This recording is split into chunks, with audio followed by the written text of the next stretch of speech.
नमस्कार मित्रों, Ganesha study concept में मैं नरेश गोयल आपका हार्दिक अभिनंदन करता हूं। आज हम पढ़ रहे हैं राष्ट्रभाषा और राजभाषा। ध्यान रखें, सर्वप्रथम हमने जो पॉइंट लिखा है भाषा। पहले तो हम ये समझते हैं कि भाषा कहते किसे हैं। ध्यान रखें, अपने विचारों का आदान प्रदान करने के लिए जिन ध्वनि या चिन्हों का प्रयोग किया जाता है उसे भाषा कहते हैं। इसमें दो बिंदु हमारे सामने आते हैं, एक तो आता है ध्वनि और एक आता है हमारे सामने चिन्ह। ध्यान रखें कि चाहे प्राणी में कोई भी हो, चाहे हम हो चाहे जानवर हो, हम अपनी कम्युनिकेशन के लिए कोई ना कोई लैंग्वेज का प्रयोग करते हैं। तो मुख्य बात ये होती है कि जिसकी ध्वनि बोले तो आवाज और चिन्ह बोले तो रिटन वर्क, लिखित वर्क, यही क्या होती है कि अपने आदान प्रदान करने के लिए सहायक होती है। और जब हम इनका आदान प्रदान करते हैं तो वही हमारे सामने क्या रूप बन के आती है, भाषा।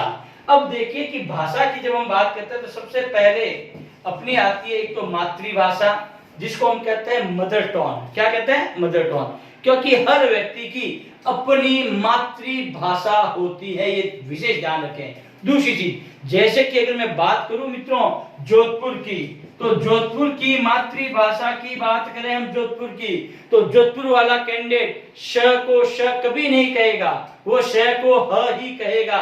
जैसे कि यहाँ शब्द हमने लिखा है शहर, वो अपनी मातृभाषा में प्रयोग करेगा तो बोलेगा है, शहर नहीं बोलेगा, क्या बोलेगा? है। जैसे साबुन को वो क्या कहते हैं? हाबू। ये क्या? मदर टंग है। दूसरी कंडीशन, जब हम मदर टंग से आगे बढ़ते हैं, वो होती है हमारी एक तो राष्ट्रभाषा और एक होती है हमारी राजभाषा। सबसे मुख्य बात यह है कि राष्ट्रभाषा और राजभाषा है क्या, हम उसकी बात करें तो देखिए, सबसे पहले हम बात करते हैं राजभाषा की। संक्षिप्त में मैं बात करूं तो हम यहाँ कह सकते हैं राज काज की भाषा, अर्थात सरकारी विभागों में अर्थात सरकारी कार्यालयों में जो कार्य जिस भाषा में होता है उसे क्या कहते हैं? राजभाषा कहते हैं। तात्पर्य वही है, राजकाज की भाषा। अब पॉइंट उठता है कि हमारी राजभाषा है कौन सी, तो ध्यान रखें हमारी राजभाषा कौन सी है? हिंदी। अब आते हैं एक मिनट के लिए राष्ट्रभाषा। राष्ट्रभाषा किसे कहते हैं? तो राष्ट्रभाषा से तात्पर्य है कि वह भाषा जो किसी भी राष्ट्र में सर्वाधिक प्रयुक्त होती है, अर्थात उस भाषा का प्रयोग किया जाता है, वो क्या कहलाती है? राष्ट्रभाषा। समझ में आई बात? अब देखिए मुख्य बात, जब हम बात करें कि भारत देश यानी कि अपने खुद के देश की, कि भारत देश में हम बात करें तो भारत की राष्ट्रभाषा कौन सी है, तो ध्यान रखें मित्रों, हमारी कोई राष्ट्रभाषा नहीं है। कई कैंडिडेट, कहीं विद्वान साथी सोचते हैं कि हमारी राष्ट्रभाषा क्या है? हिंदी है। लेकिन ध्यान रखें, हिंदी हमारी राष्ट्रभाषा नहीं है, हिंदी हमारी क्या है? राजभाषा है। क्योंकि ध्यान रखें कि 8वीं अनुसूची के अंतर्गत 343 से 351 जो भारतीय संविधान के अंतर्गत जो प्रारूप बताया गया है, उसके अंतर्गत 343, इसको हम इस रूप में बांटते हैं 343, 344, फिर 345, 346, 347, फिर 348, 349, फिर 350 और 351।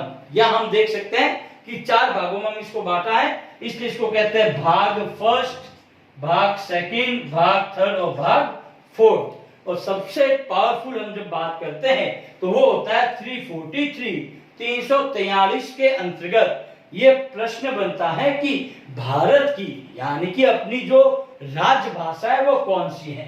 ध्यान रखें, माफ कीजिए, पहला प्रश्न बनता है राजभाषा का।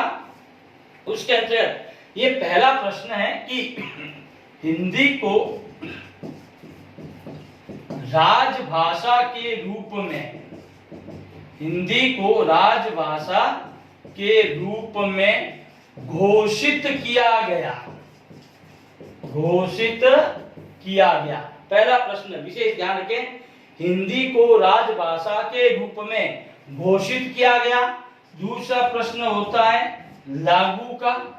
तो अपनी जो हिंदी है वो 14 सितंबर 1949 को संविधान में हिंदी को राजभाषा के रूप में घोषित किया गया और इसी हिंदी को राजभाषा के रूप में लागू किया गया 26 जनवरी 1950। 26 जनवरी 1950 को संविधान में हिंदी को राजभाषा का दर्जा मिल गया। अब देखिए यहाँ पर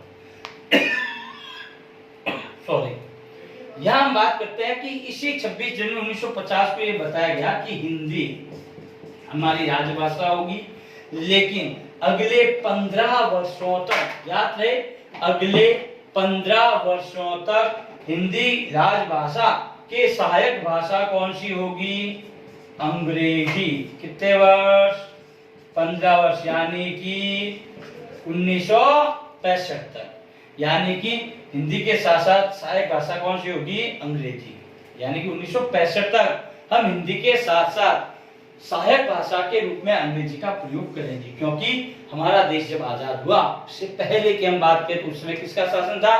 अंग्रेजों का। और राजकाज की भाषा कौन सी हुआ करती थी? अंग्रेजी। इसलिए सहायक भाषा के रूप में हम अंग्रेजी भाषा का प्रयोग करते हैं। Thank you. कितना मिनट